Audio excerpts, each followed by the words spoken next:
Stepping to the podium.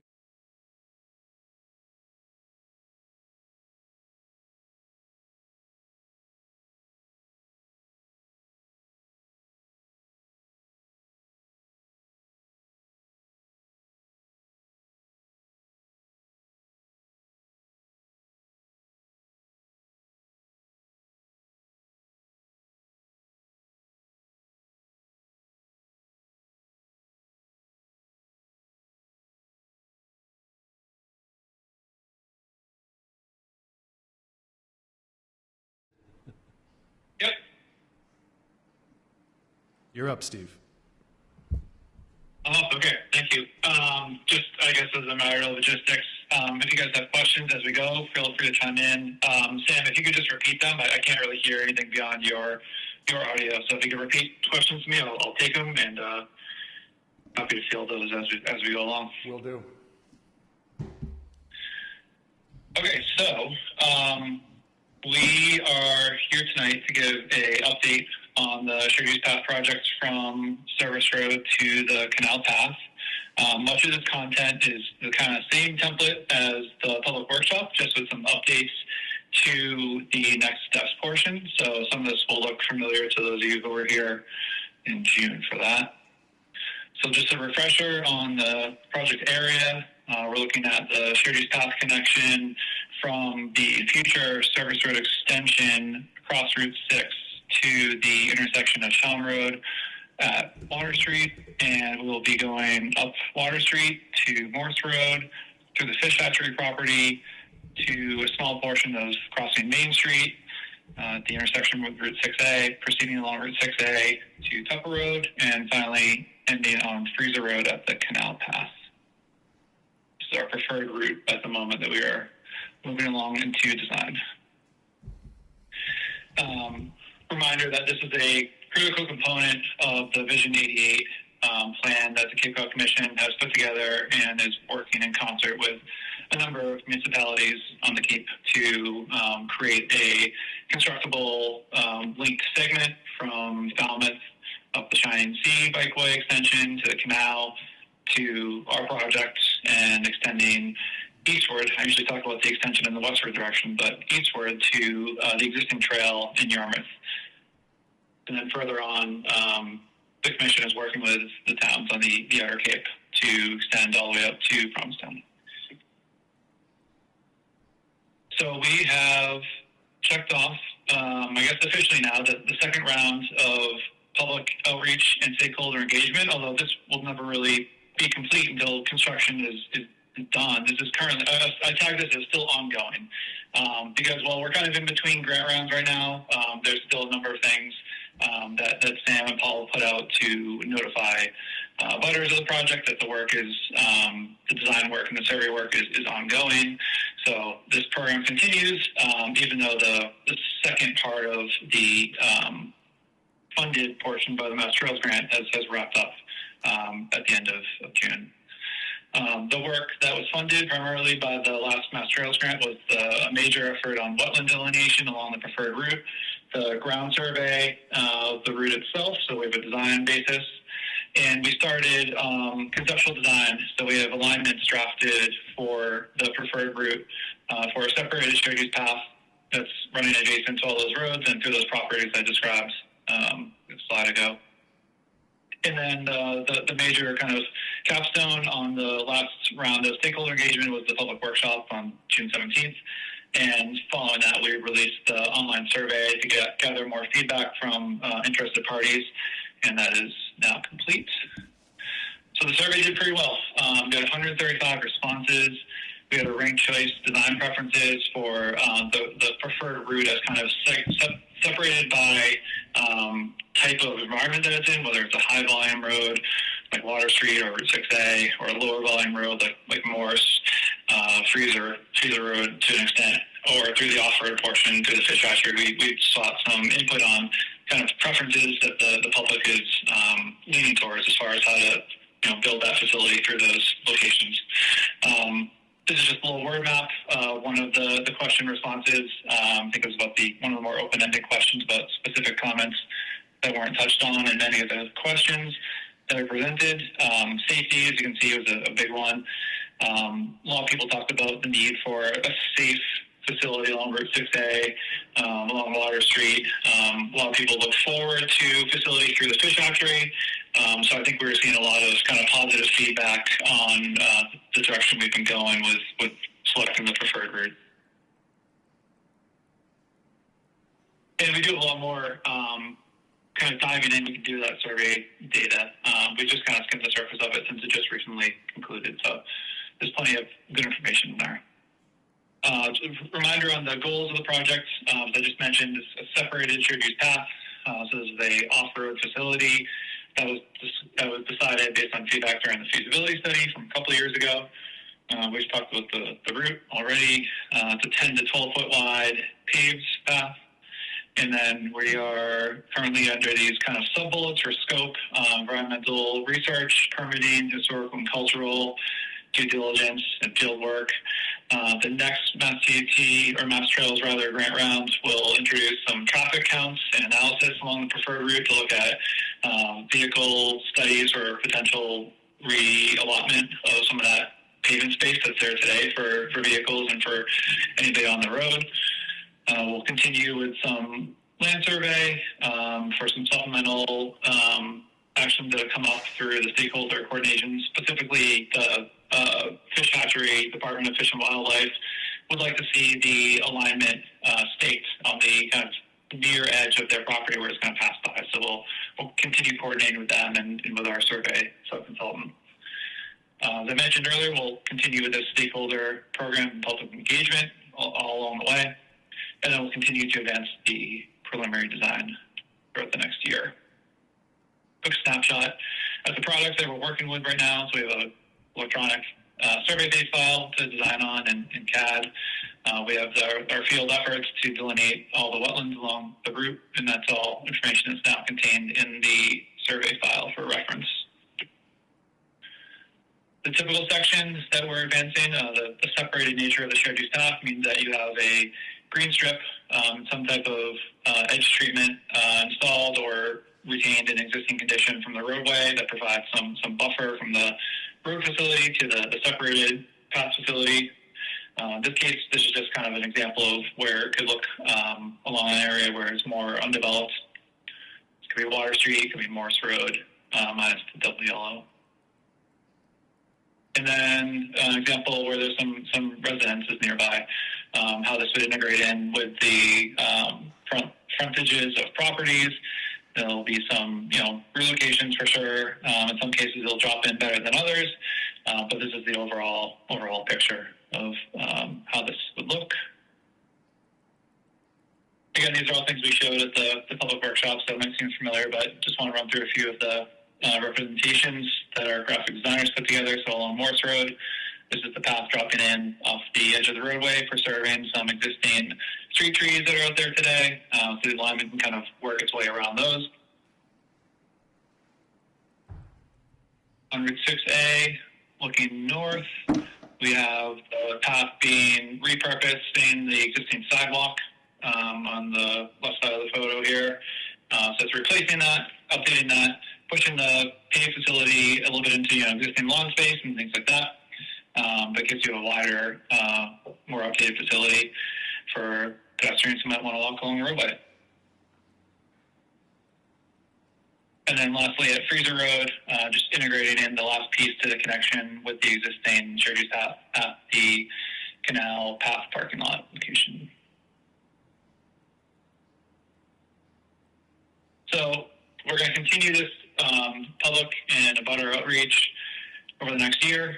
We're going to really ramp up the interaction with Mass DOT on this project. So the more on this on the next slide, but there'll be a lot of kind of tasks that lead up to a scoping meeting and a pre-25% over the shoulder meeting with Mass DOT. The next two big milestones kind of on our way to a full 25% submission. Those are scheduled to happen between now and the spring of 2025. We'll continue working with the Fish and Wildlife folks that we've met with already, keep them apprised of where we are with the design, and of course local committees and offices. We'll keep updated as we go. So some of the tasks we're going to look at, we're going to get updated traffic counts for all the major intersections along the roadway and critical crossing points where the path might have a mid-block crossing. We're going to look at the existing crash data that's available on record to review and analyze that and see if there's any trends through some of these roadways that the path is going to be installed along.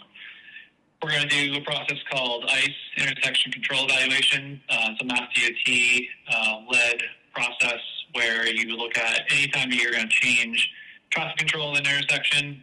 They want you to kind of step through a procedure where you're considering all alternatives. At this stage, with the current criteria for ICE, we don't anticipate we'll need to do anything beyond submitting a applicability form, which I believe will rule us out of needing to go much further than that. So that's just one of the check boxes along the way to get to the pre-scoping meeting with the folks at Mass DOT to talk about the town's vision for the project and how that fits in with Mass DOT process and their federal and state funding support. Traffic analysis at Route 6A and Jarvis Street. This is a pretty critical location, obviously, with the businesses that are there in the current configuration of the lanes, with the widening of the road to 2 lanes on the Route 6 approaches to the intersection.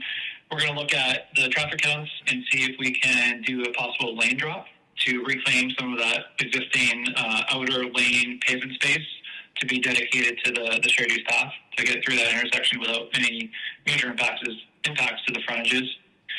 And then as we go along the next 9 months, we're going to continue to the 3.5% design. We're going to refine that design. After we have the scoping meeting with Mass DOT, there'll be some more refinements to the design before we get to the over-the-shoulder meeting. So we have all this scope included the next Mass Trails grant round that the town was successful with. Same information as presented last month, 25% design projected sometime in 2026. And then the fact that it's a long-term project, 5 to 10 years away for shovels in the ground. And at this point, I would be happy to take any questions on where things stand. I have a few, but go ahead if you'd like to start.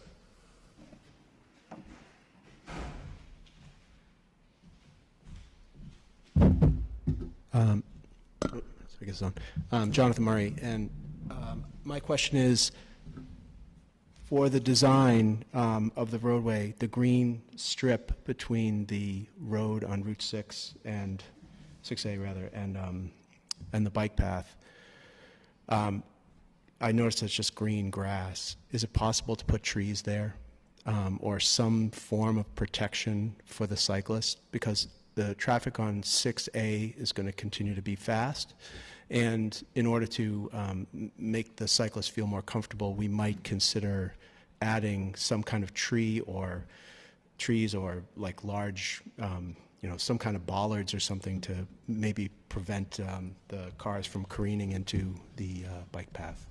Just a suggestion. Steve, were you able to hear any of that? I didn't catch any of that. Okay. The question was about the grass buffer strip on specifically Route 6A, and whether there will be any measures considered to mitigate potential safety for interaction between motor vehicles and bicyclists to enhance safety. So there was a suggestion of possibly considering trees or bollards, like perhaps just my thought here is, would a fence or guardrail such as is being done on Service Road be something that might be considered here? Yep. Yeah, we'll consider all those things. As we get more into the design process, we'll refine kind of the width of the buffer that we're going to be realistically working with between the path and the road, and we can see what fits in that kind of cross-sectional area. We're also going to look at where the utilities are. Mass DOT has evolved their utility coordination to the point of really no longer fearing moving a pole just for the sake of progressing the project. Things will move if they need to move. So we have to look at all those things from the grading, the elevations of the path that we're proposing, because we're kind of creating a independent alignment for this path that's sometimes going to differ from the roadway elevation. So depending on how that goes, we can look at guardrail separations, which would serve, two purposes. One, to protect vehicles on the road from going into an unsafe, untraversable condition, and secondly, to protect the path users. And then other ideas are, like you said, Sam, the safety railing, the wood railing can be a nice separator.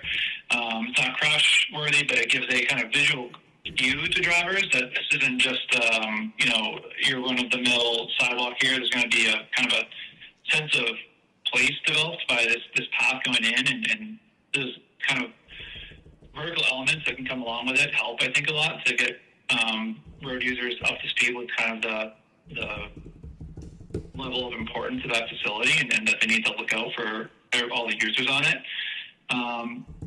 Yeah, it's just one of those things where we're just going to, it's always in our minds. It's going to evolve as we go, but that's, from what we saw in the survey, the safety of the users along Route 6A is definitely critical. So we'll be looking at that as we progress with the time.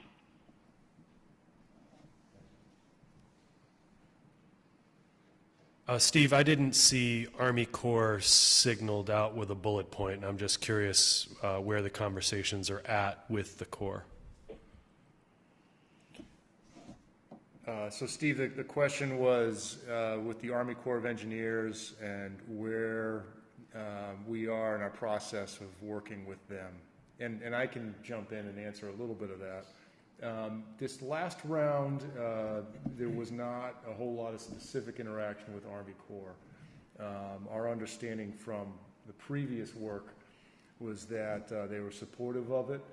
We need to have more developed plans, and I think that'll be coming along in this current phase that we're in now, and then we can continue those conversations.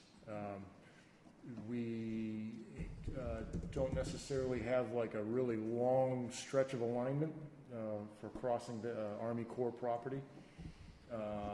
Not to say it's not, potential consideration there, but it's we do have that in mind, and it will be addressed. Okay. Steve, do you have anything to add to that? No, that sounds exactly like what I would have said. Thank you.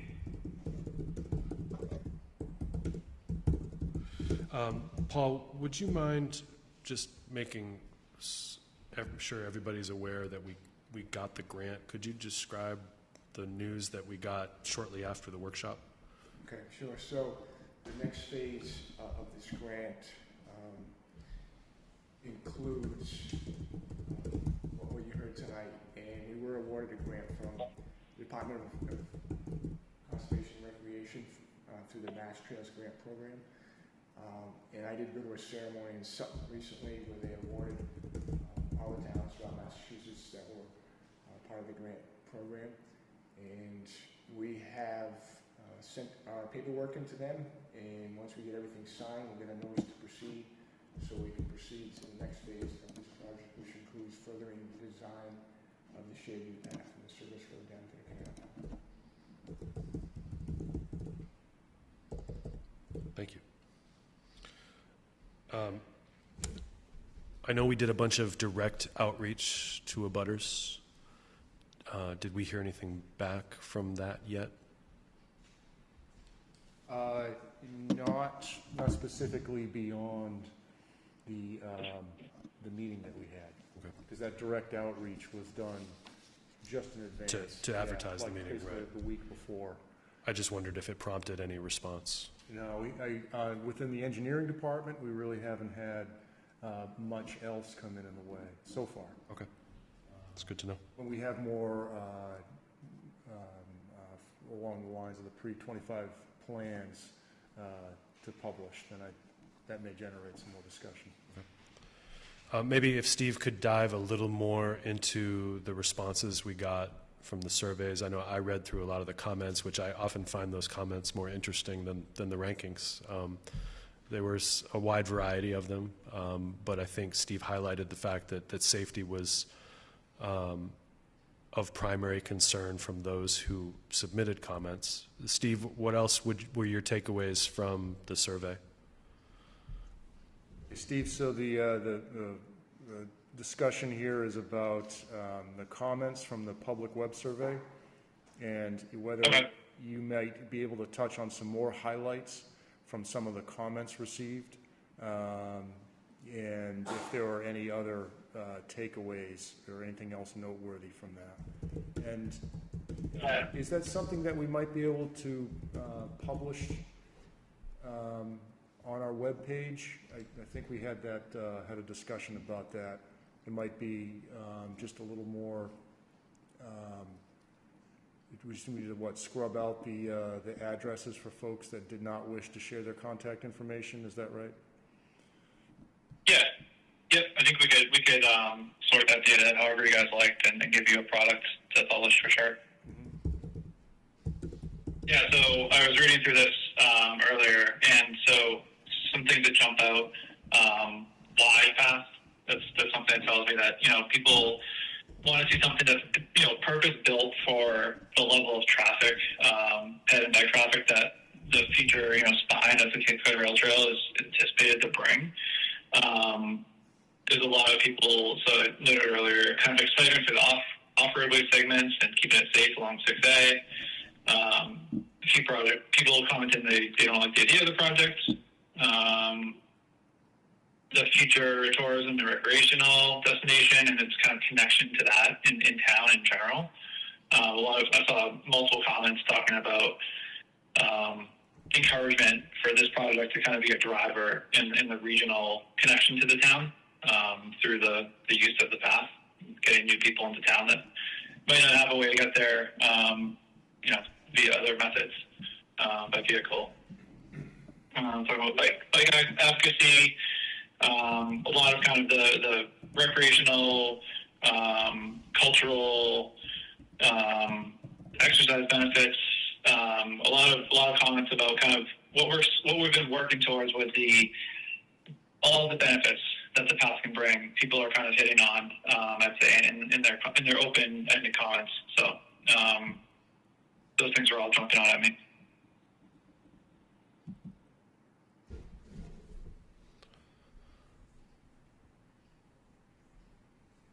I think that covered my questions. If anybody else has some, sure, go ahead. Yeah, I have a number.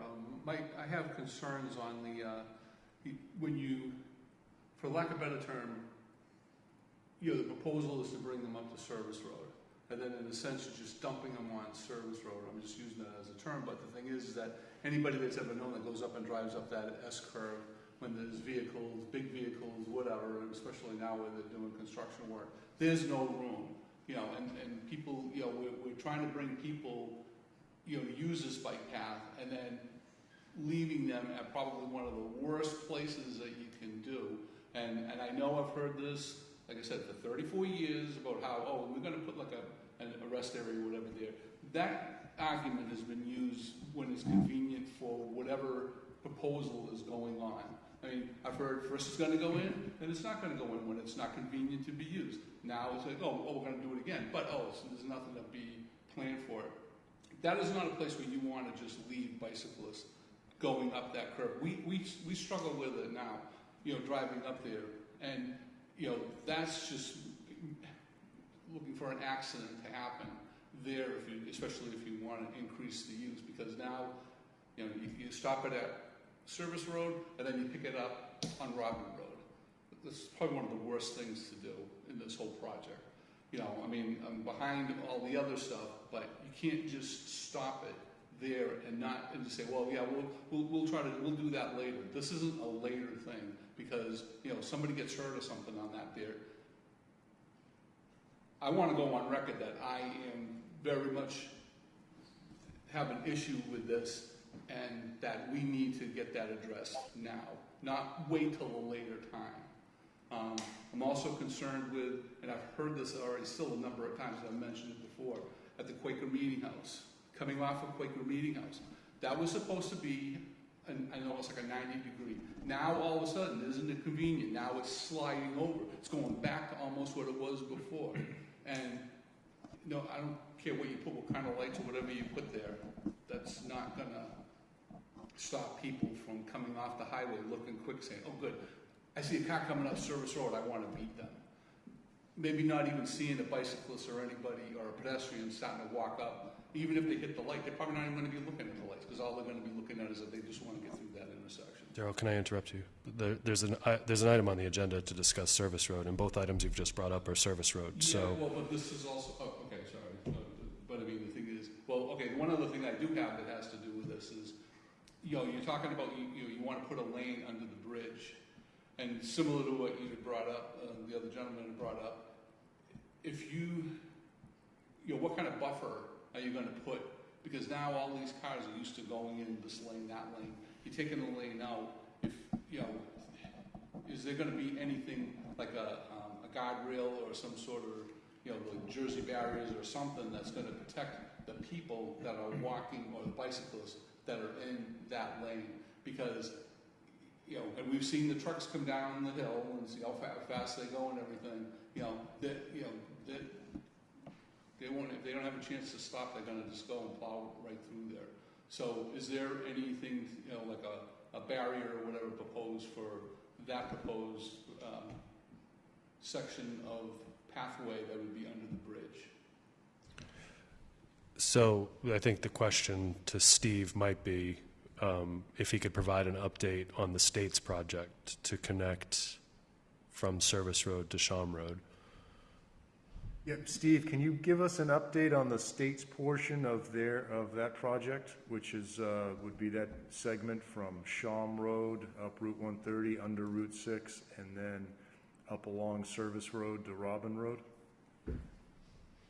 Yeah, so I reached out to Michael Trepanier with Mass DOT. He's been our primary contact so far on advancing that part of the project. I reached out to him right before the 4th of July holiday, and they were gonna just circle back internally a little bit. We need to get a scope of work established with them to go into the same design level that we're actually at with the town funded portion of the project, which is going to the Mass DOT scoping meeting and then the over-the-shoulder meeting. So that's kind of where we stand. So we're about equal timeline-wise right now, I would say, which is good. I was going to keep checking in with them and making sure we keep moving it kind of in concert with this. I heard a little bit of the question about the comment about the space for the path along the Route 6 underpass. I believe based on our initial look at the cross section, we know now that we can. We do not need the left turn lane from Route 130 northbound to the Route 6 westbound ramps all the way under the overpass, so we can create more space for the path to be added in there. And I don't have it open in front of me, but I want to say we have room to put some kind of substantial barrier between the path and the curbing, which would be adjusted more toward the center of the road. To create a buffer between the path users and the roadway. We know that's a tough spot traffic-wise, especially with the speed that people come through that interchange. So I don't think Mass DOT would move forward with that option if they didn't feel it was a practical solution to creating separation there.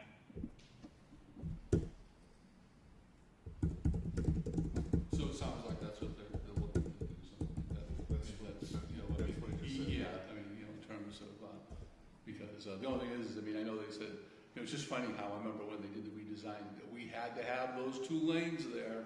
That was important. You couldn't change them. You had to have them. Now all of a sudden, I mean, you know, granted it's being used for another, you know, purpose, but, you know, now all of a sudden, oh, now we don't need them. This is the stuff that drives you crazy when. I'm not sure he's saying that they're talking about eliminating the 2 lanes. Yeah, because the thing is that, you know, I mean, I don't know, I mean, I could all the They're talking time. about the left turn lane that's under the Yeah. overpass. Yeah, I mean, and believe me, that when, on a busy day, those lanes get used a lot. So, I mean, taking any portion of that, especially when the big trucks are there, you know, because they take so long to take the turn, you know, to go up there. I mean, they can really be, so it could be, you get a green light, and I mean, you could be like, okay, only 2 cars get through, you know, So it's only gonna increase the traffic going through there, because it could be that it's gonna slow the traffic down. You know, and like I said, so that's a concern. I mean, I know there's not really any other options, but I mean, the thing is, obviously, we wanna make sure that the bikers and the pedestrians are, you know, safe in that, you know, underneath the bridge. Yes. Yeah, Steve, I think that it's fair to say that design objectives here clearly include safety for all road users, bicyclists, motorists, and then we are looking to avoid any potential impacts to vehicular capacity through this intersection, being, you know, Route 130, Route 6. We want to avoid any kind of capacity reduction or anything like that. Is that fair to say? Yeah, I agree with that.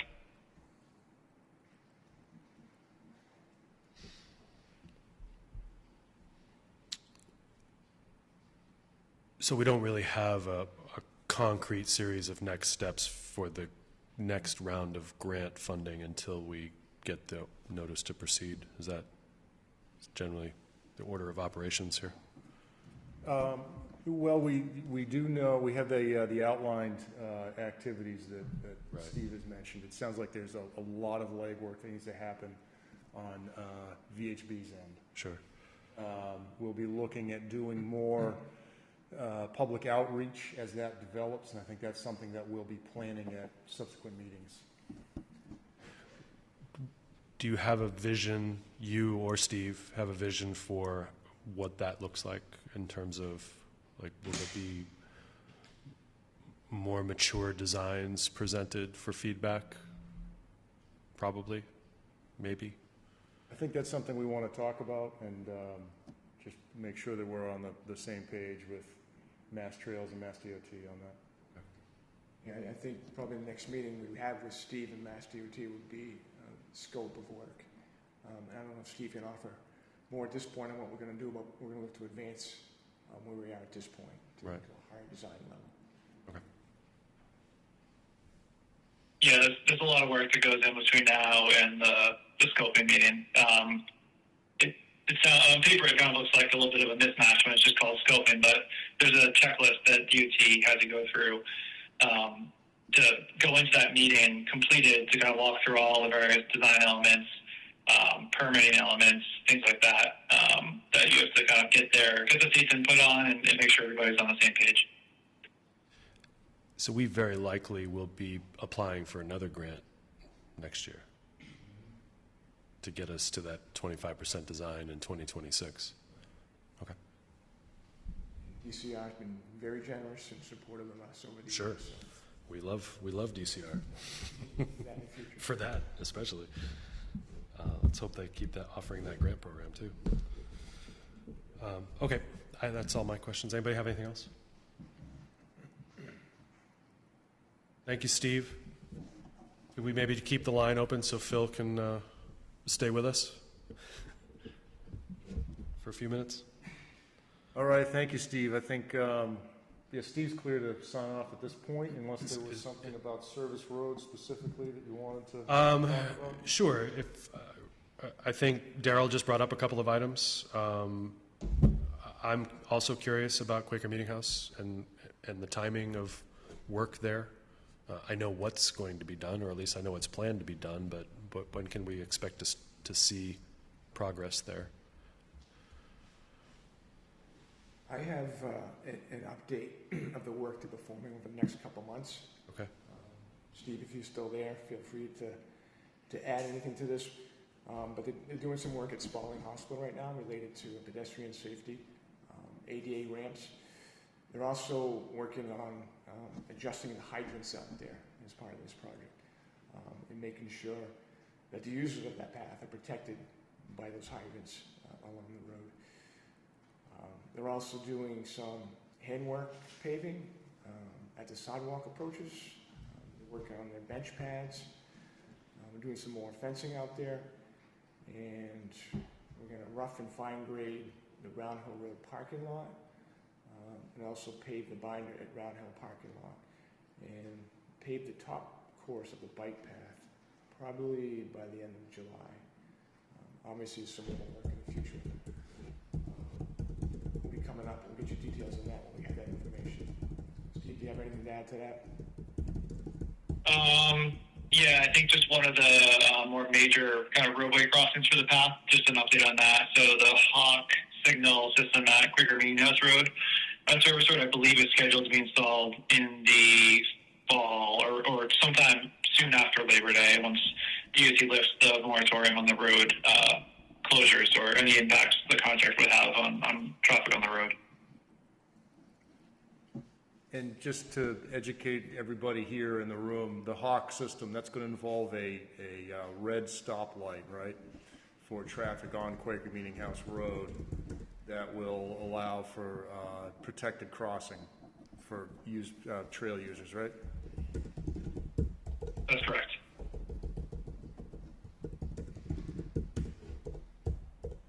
What about on Chase Road?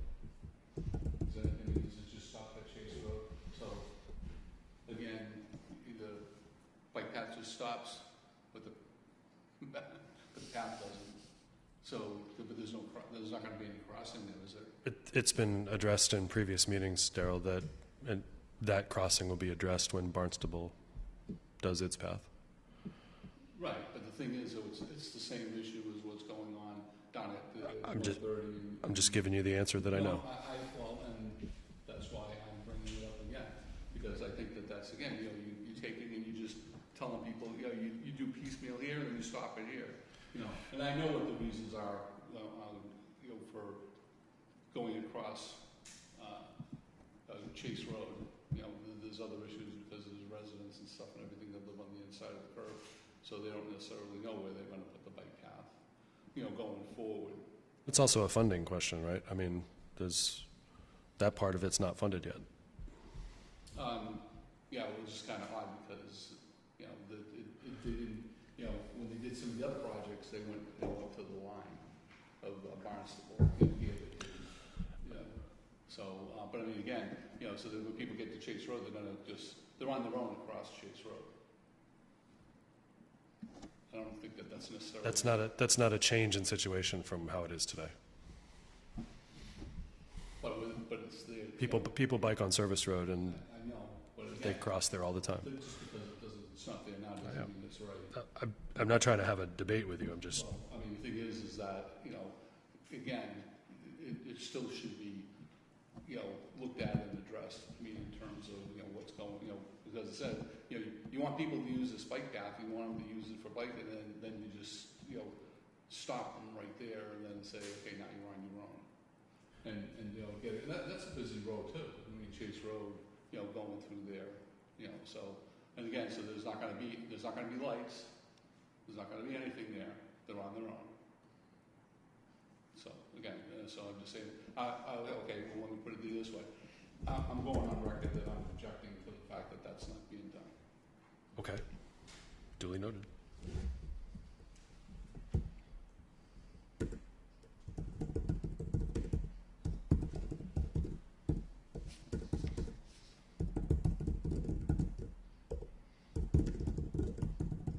Sorry, I'm adding it to the minutes.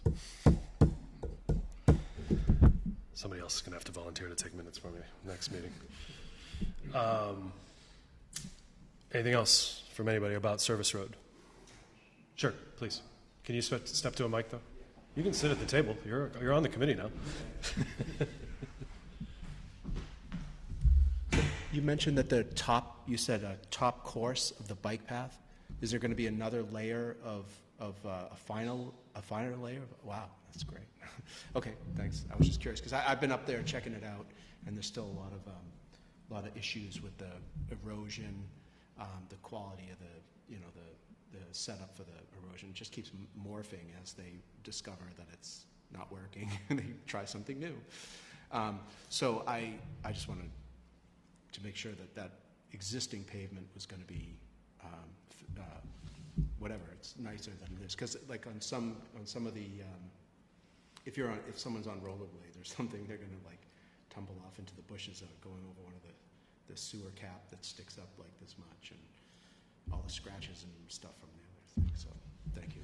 Yeah, actually, that's a good point. The path is not open for public use. Yeah, I know. Right, so it's in a I don't state use of partial construction, and they have to leave it that way for the time being. Yep. So like the castings, the cast iron structures that are in the path in some locations, those have to be up high to accommodate the new pavement that's gonna go in, and it's just part of construction, so.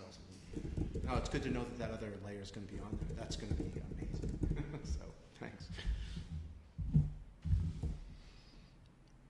Anything else from anyone?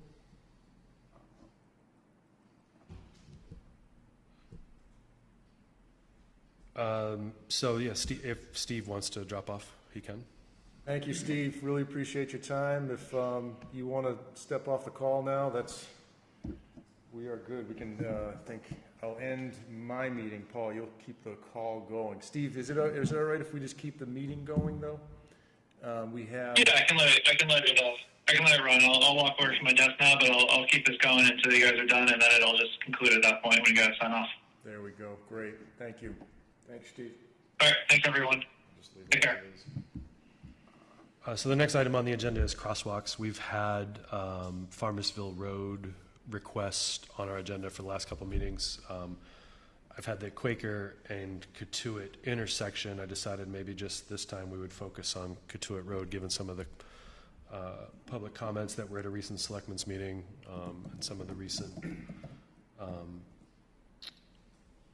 chatter on Facebook and in the paper about that. And then Town Neck Road was a new item, or at least new to me, item that was brought up at that same selectmen's meeting where there's a lot of public comment about Katuitt Road as well. So perhaps it might be best just to catch up on where we're at with the Farmersville Road request and then talk about Katuitt Road and any activity around Town Neck Road. Start. There's certainly been a lot of discussion about crosswalks, a lot of good, healthy discussion, which is beneficial in terms of improving safety throughout town. And we're certainly fortunate to have a public that's engaged and interested in what we're doing. Fortunate to have a committee that helps guide us in terms of implementing safety improvements throughout the town as well. I don't think we always educate the public about what we're doing. This is a good forum to do that. It's been helpful. And we've done a lot over the 20 plus years I've been here. We get kind of caught up in some of the projects we're working on and don't always tell people what we're doing. But we do have priorities, policies, and procedures that we follow. I think there's been some discussion about looking at a new policy. We do have policies in place. Doesn't mean it can't be tweaked, and we're looking at that as well. We have the Bike and Pedestrian Master Plan, which is sort of a guiding document for our priorities.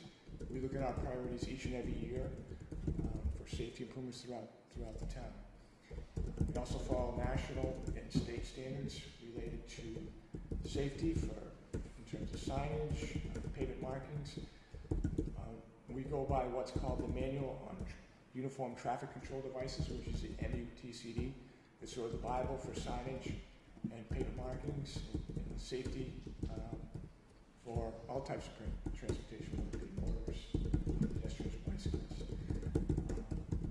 So we follow that as a guideline. And there's always a gray area in that, and that's where engineering judgment kind of comes into play as well. So we make some decisions based upon what we think is best and appropriate for the town in terms of safety. So we're looking at our policy right now. One thing that a lot of the standards recommend is that uniformity is important. To have a uniform plan for signs, pavement markings, and safety measures. So people are used to seeing certain signs, seeing certain indicators that tell them what to do. It's not uniformity throughout the country. It's not throughout the state, not throughout the town as well. But what we try to do is provide uniformity throughout our town. The other thing that's important is not to have too many signs. When you have excessive signs out there, people tend to disregard the signs. So our policy is not to have too many. Put them where it's appropriate, but not too many. So we're always looking to tweak it, make it better. And we're going to take a look at our policy to see, what we can do to improve safety throughout the town. The national standards are always being upgraded, so we adjust in accordance to that. Some people say money is no object. It's always an object. In my business, money is always a question and a concern. If you look at the funding amounts that we get compared to the construction cost and the cost of equipment, it's not even close. Cost of equipment and construction costs are going up. Our budget's going up a little bit. It never quite catches up to that. So money is always an issue. When we can knock off some of the small projects, we do the best we can. Some of the larger projects, we chase grants. And I'll talk a little bit about some of the grants we've been after for Couture Road. For the Farmersville Road request for a crosswalk, that's a challenging one because that road is high speed, high volume. And typically that's not a location where you would install a crosswalk. Sometimes crosswalks can provide a false sense of security. People think it's safe to cross when it's not. So on a road like that, we haven't installed crosswalks. That's been our policy. I would recommend that we do not install a crosswalk on Farmersville Road. I don't think there's any out there throughout Sandwich. I'm not sure about Boswell. I don't think there are. But I just wanted to point that out. And if you want to discuss more about that specific project, we can. Otherwise, we can move on to Couture. And I don't know if Sam has anything to add in that regard. But so for Farmersville, though, weren't you doing some work to study it? Yeah, we looked at vehicle speeds and crash history out there and traffic volumes, available data. And as Paul had mentioned, what was found is, as is well known, it is a high-speed, high-volume environment. Right. There's also very low pedestrian activity that has been noted, at least while we were out there observing. And with that in mind, and there's also a concern about, based on engineering guidance that's available for implementation of crosswalks in that type of environment.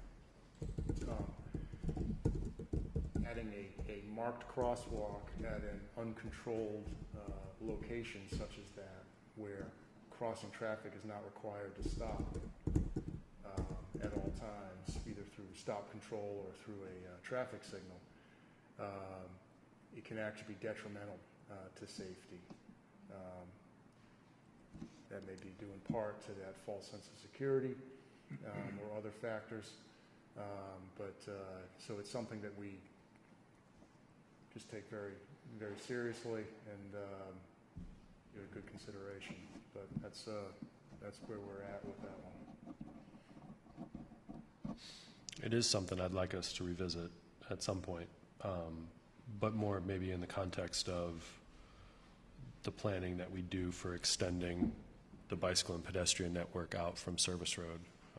That is an area of town, I think, that's addressed in the master plan as far as, another way to connect to a different part of Barnstable. If we were to do some kind of planning for shared use or multi-use pathways in that direction, that would certainly be an intersection, the one that was requested, that we'd want to be connected to those neighborhoods. So I don't want to give up on the idea just yet, but maybe it could be addressed in a larger context rather than an individual request. Is that something else, was another kind of signage that could be used just to kind of warn traffic that there's potential, children and pedestrians in the area? Even like an additional speed limit sign, because that's also the transition from Barnstable to Sandwich right in that area. And, maybe just warning people the speed limit might calm traffic down a little bit through that area. One potential thing that we could look at is the radar speed signs, whether it be the portable trailer signs or the more permanent ones that you see on Couture Road. That might be a possibility for that location, and that's one of the areas where we've applied for grants to obtain those. So I think we can maybe take a little more comprehensive look at where those might be feasible and practical. What is the threshold for, I'm probably not asking this question right, but what is the threshold for considering traffic calming? Like what's the criteria? I think they have, certain measures or treatments based upon the volume of traffic, but there's no set standard for if the traffic's at this level, you should have traffic calming. It's sort of a town-by-town decision that they make. Some towns do it, some towns don't. Barnstable has some. We haven't been in favor of them, and the emergency officials, police and fire don't like them. It slows response times down. It damages their vehicles as well as they drive over them. There are certain measures that you can implement that might not damage vehicles. But I think it's been lukewarm in terms of how effective those are. Sometimes when you have those, they've shown studies that people speed up between the traffic calming measures. So in effect, it's not really doing much good out there because they're actually going faster. Right.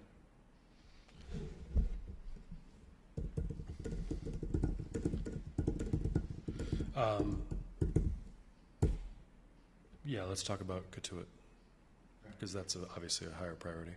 I Yeah, think. so I'll give you an update of where we are at this point.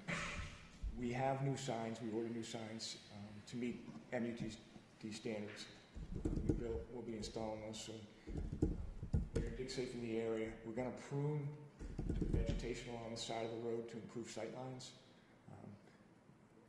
We're pretty much in our brush clearing mode throughout the year, but mainly this summer because the growth is just it's taken over the roads. So we're trying to catch up at this point, a little bit behind. That's one area where we're going to trim back to improve the sight lines. Once we do that, we'll be able to specifically locate where we're going to put these signs, so that voters have good sight lines to see the crosswalk as well as the warning sign and the sign right at the crosswalk. That sign will be closer to the crosswalk than it was before. In terms of the striping, we're looking at our current policy right now. Again, we like uniformity.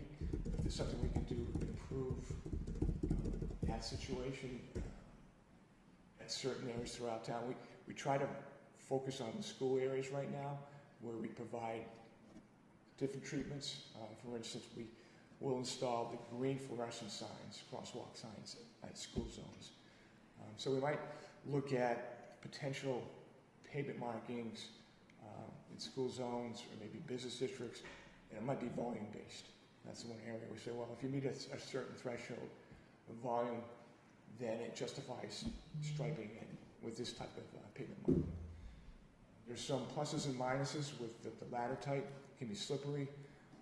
You have to line them up properly so the wheel path doesn't wash or wipe out the pavement markings, because you have to go back on the striping. You kind of try to move them and adjust them, and it winds up looking kind of weird if you do that. But that's something we're looking at a policy to change the markings at specific areas throughout town. As far as some of the more long-term improvements, the radar, speed sign, flashing beacon signs as well, that's a possibility maybe for one of the main locations out there that we'll consider. We're right now chasing a few grants. The police department's chasing a grant. I just applied for a grant as well. It's the Vulnerable Road Grant, which is part of that 4-foot spacing sign for vulnerable road users you see out there. So they're providing funding for towns on transit routes. Katuitt Road is the transit line used by the CCRTA. As part of that grant, they're offering funding for safety improvements. I don't know, if we're top candidate for that, because I think there's probably a lot of cities that are applying as well, but we applied for it. One of the catches is that the criteria, they look at the accident rate for pedestrians and bicyclists. Even though there might be some safety issues out there, It's not really high. Over the last 5 years, there's been one bicycle accident and the recent pedestrian accident out there. So I don't know if that's going to hurt us in the application or not, but we did apply for that. See where that goes. And then Town Neck Road, Oh, sorry, I got a question on the Katuah Road ones. Is there any like redesign of the existing? Because if I remember when you told me you couldn't put them on service road because they had to have the handicap access on both ends. And I think some of them, on one side it does because the sidewalk's on one side, but the other side it does not. So do you have to, if you work on that crosswalk, do you have to bring that up to ADA standards before you can do whatever you need to do? Yeah, that's a good question. Sam can probably provide more on this, but as part of the study we did previously on the Golden Triangle, we looked at safety along each leg of that triangle. We're kind of knocking out the projects as we go. Obviously, we're working on the Quaker Meeting House Road and the Route 130 signal. We want to upgrade the Katuah Road, Quaker Meeting House signal in the future as well, and that includes Katuah Road. So, kind of checking out the list as we go. And one of the plans as part of this overall project is to start installing ADA accessible ramps to meet compliance. We don't have to do that just for the signs. We can do that for the signs. But if we make any changes to the crosswalks, we want to add ADA ramps as well. And what we'll do there is we try to line up a whole bunch, get one contractor on board and start knocking these off throughout town. So that'll be done in the near future as well. So you kind of do them all in one area, makes it easier for the people that you have there, whatever, it's more cost efficient. I'm sure they have it done that way. Right.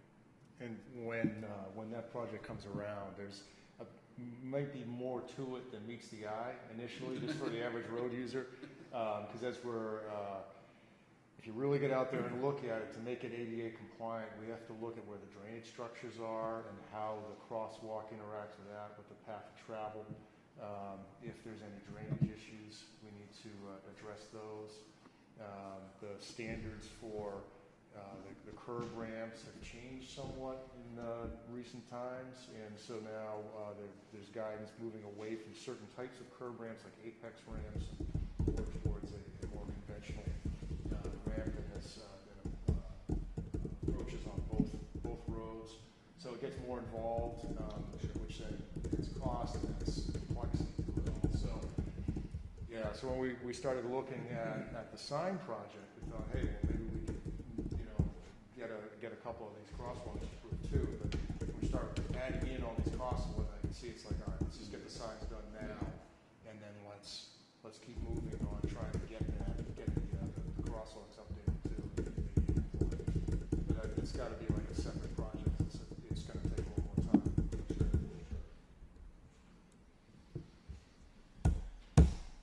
other questions on Katuah before I push it to Town Neck Road?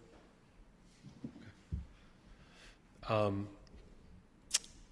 I guess my question for Town Neck Road is whether the same type of at least preliminary study that you did for Farmersville could be done for Town Neck Road as well.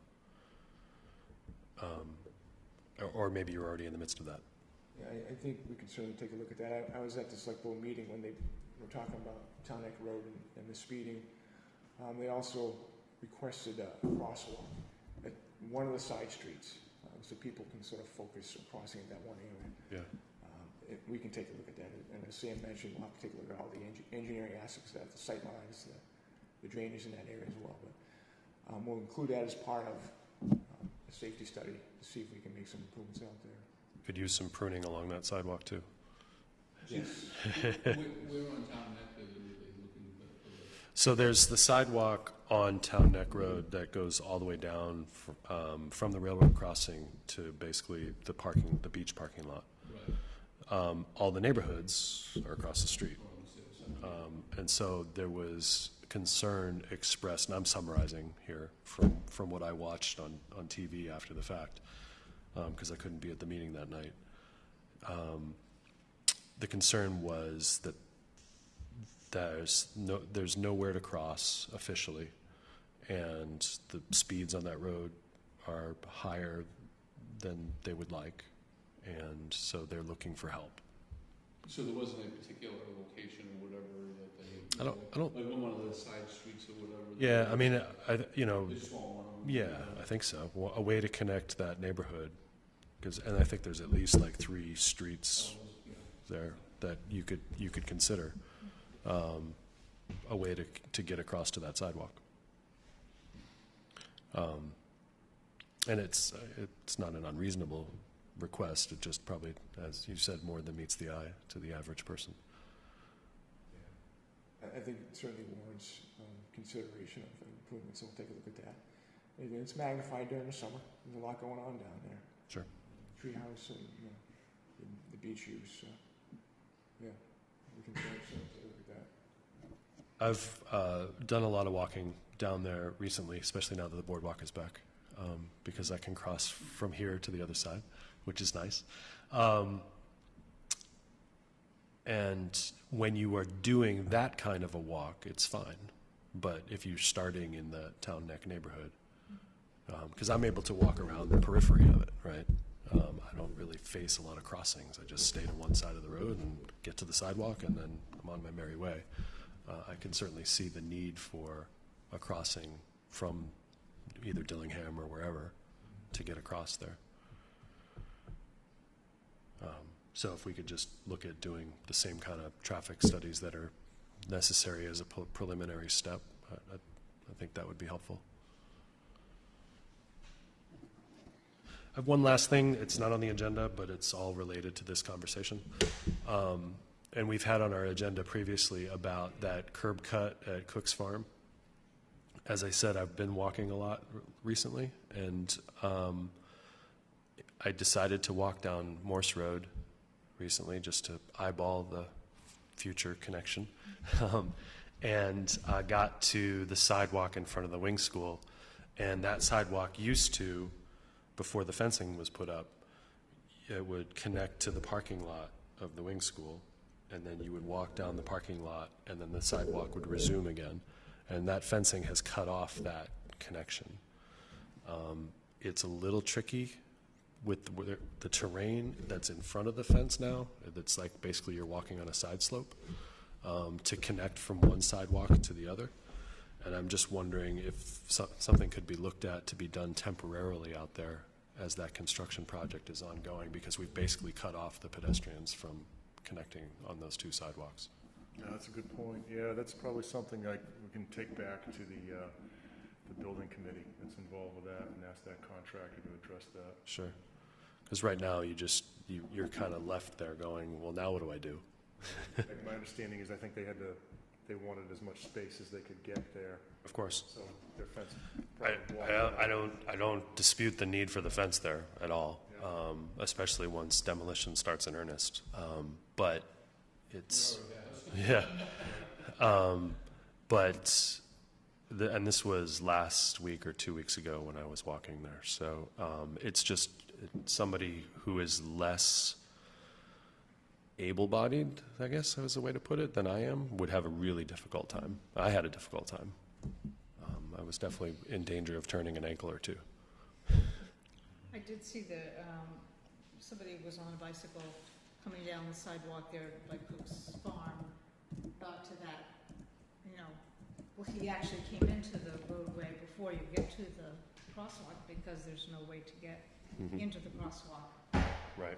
without doing that, swerving into traffic. But I was driving, and I went, oh, yeah, that is a problem.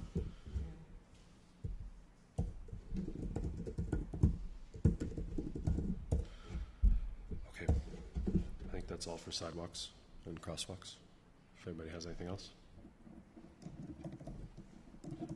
Oops, I lost my agenda. Where'd my agenda go? Looks like bike racks. Thank you. Because my Gmail has decided to update while I'm sitting here. Yes, so I did put bike racks on there. I believe we still have an open request from the Center for Active Living. It occurred to me that all the activity that's happening by the Recreation Department down on Morse Road, that would be an ideal spot for a bike rack at the basketball/volleyball court. And then we had talked at a previous meeting about looking at refurbishing maybe some older bike racks or doing a replacement program. So I do know that the previous funding mechanism does not exist anymore. So I'm wondering if maybe there's, as we're looking at grants for crosswalks, if there's another maybe funding mechanism we could look at for bike racks, or if some money could be found to address the two new requests, and then we could maybe address the refurbishment subsequently. There's no more for the Cape Cod.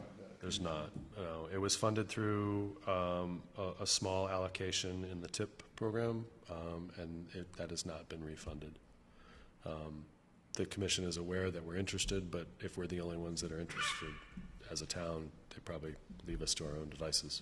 Because they did do it for a few years. Yep, for sure. But the Center for Active Living, we actually had a request for one, and we're going to buy one, and then we held off because that project was still in progress. But I'd like to close the loop on that, and then I think that Morse Road recreational complex, certainly the basketball court, it'd be ideal to have a bike rack down there because kids in their neighborhood will probably ride over there. By the way, there are a lot of people playing in the sand. Sure. I've seen some people using the basketball court too. I've yet to see the volleyball court used, but they were today. That's good. Glad to hear that. It's just a request maybe for investigation. See if we can find a way to fund those. And now my Gmail is back, so hang on. So there's none existing, then you don't have any around? No, we've installed all the ones we got through the Cape Cod Commission, but we can, I think we can, it's a new fiscal year, we got a little bit of money, so I think I can get some of those. Do you know if like other towns have, some of that they're not using or whatever? Are you aware of like any other towns that might have some? No, I'm not. Certainly ask around it. But I would assume we want to try to stay consistent with what we've been using, or is there any preference for a different type of? Well, I had grand visions of like a covered bike parking for the Center for Active Living, but I don't know that that's With electric bike hookup. sure. Yeah, it would be great. And maybe that provides an opportunity for a grant too, if we look at it that way. But I know they're interested. The building occupants are interested in having one, and we obviously were always interested in putting one there. So I just want to see if we can close the loop on that. I can look around myself too. I think the e-bike thing presents an interesting opportunity.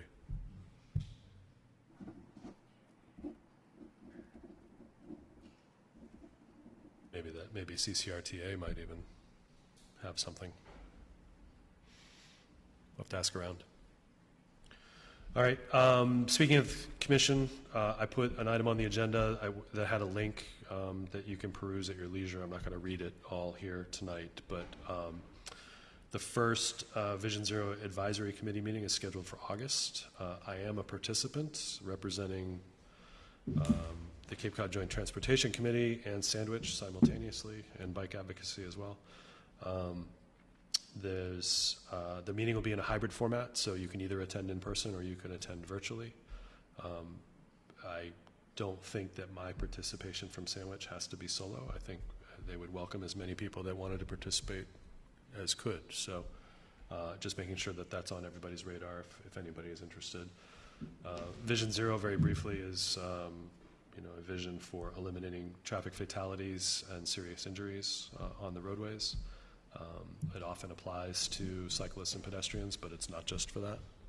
But we obviously will be representing that point of view. New business? I didn't have any. Did anybody else? Yeah. I've had some people talk to me about and I mean, it's not necessarily a new issue, but it's the issues of, driving, like in the downtown area of the speed limit and people in the crosswalks and everything, that, the traffic is still going through there. And I know everybody tries to, slow it down or whatever, But especially like this time of year, you know, the concern, especially, you know, now where the water bubble is and all that there, and the people that all around. And matter of fact, the other day, we were driving through, and the car was parked up on the other side, in the crosswalk, and then, you know, then all of a sudden the guy comes on and walks in front of the car. Well, would stop in the crosswalk, but, you know, you couldn't even see that he was in, you know, the crosswalk. You know, like I said, you know, we usually drive through there pretty slow to begin with, but, you know, they're complaining about the speed starting to, you know, inch up and everything, you know, so I don't know, you know, they just asked me because, you know, to bring this up, you know, because they kind of get frustrated because they don't really, you know how else to, you know, slow down the traffic or whatever, you know, going through town. And, it's posted, the speed limit's posted. I mean, you try driving that there, you know, and you got people like right on your tail, you know, usually the whole way whenever you usually drive through town. So, you know, I didn't know if there's something, you know, that either, you know, I don't know if you can talk to the police or, you know, somebody, you know, try to, you know, you mentioned about like those speed, you know, things or whatever. Again, I mean, they do a great job because as soon as anybody sees the speed that they're going at, you know, they, you know, I mean, for the good part, a lot of them do tend to slow down when they see that they realize that they're going, you know, faster than the speed limit. So, I mean, I didn't know if that was a place that it could be, you know, put one of those down, you know, downtown, you know, in that area there. It's a high traffic area. Yeah, I would suggest that if people come to you with those kinds of complaints, I would direct them to talk to the police department about it. Yeah, and because the speed trailer that radar feedback's on can be effective. It's only so many places it can be posted at once. Yeah, and we'll keep that in mind too, just as when we're in discussions with the police department. Okay, thanks. I did have one question, and it's for you, Paul. So the 311 app, I was contacted by somebody who pointed out, you were talking about the trimming, the pruning earlier. Somebody was asking for pruning along 6A between Stop and Shop and I guess basically Tupper Road, but I think he said Shawham Animal Hospital, because he was walking and there's no place to walk there, particularly where all the vegetation is grown in. So I submitted it to the 311 app on his behalf, and I got a response back that said it's a state road. And it was unclear from the response whether the person that responded was going to report it to the state or whether it was my responsibility to report it to the state. And if it's the latter, I have no idea how to do that. And if I don't know how to do that, I'm sure nobody else does either. So can you tell me, when a 311 item comes in and it's a state item, does that get passed along? I didn't see it. I assume that. No, because, I mean, obviously it was me that submitted it, so if you would have reached out to me. I'm not that important, so it's always to the appropriate people. It might not, but I can check that. Okay. And I'll make a call myself to MassDOT. But MassDOT also has a work order program. You can contact them, similar to ours. I looked for that. I couldn't find it. Really? Yeah. Yeah, I'll have to check. Maybe I can. I looked at the District 5 site, and I just did a general search, even on Google, for Mass DOT 311. Okay. Work order. I'll check for everything else too. I think it would be great if there is something like that, that it be made accessible from where the 311 is accessible, maybe, or somehow alert people to that. Yeah, well, it should say it's a state road. Please contact Mass DOT at this number. Right. Or at this website. Yeah. So we can probably change that. Okay. Sean, can you just say what the 311 app is? So it's the app where you can report roadway issues to the town. It's Paul can speak to this better than I can, but it was originally for like potholes or plowing or those kinds of needs. And so I thought this was something that was probably ideal for that as well, but then I got the response back that I got. So it's something, it's a dial number or? It's an app on a smartphone. It might be a website It is, too? yeah. Yeah. You can do either. So if you're driving around and see a pothole, you want to notify us, you can pull up the app and punch the location in. We get notified about that, and it lets you know that we're aware of it. So it's just a communication system to engage the public and some of the issues out there we have to take care of. And if it doesn't get taken care of, it escalates. So it keeps going up the ladder until eventually we hit me. And is it something that has it's GPS oriented, so you do that while you're at the site of whatever? So I'll tell you, problem? my experience was you could do that, although I wouldn't recommend doing it while walking down 6A. No.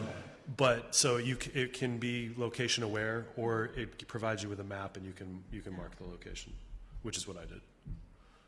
And then it allows you to submit a photo as well, which somebody had sent me a photo, so I think I submitted one. When issues are resolved, is it reported?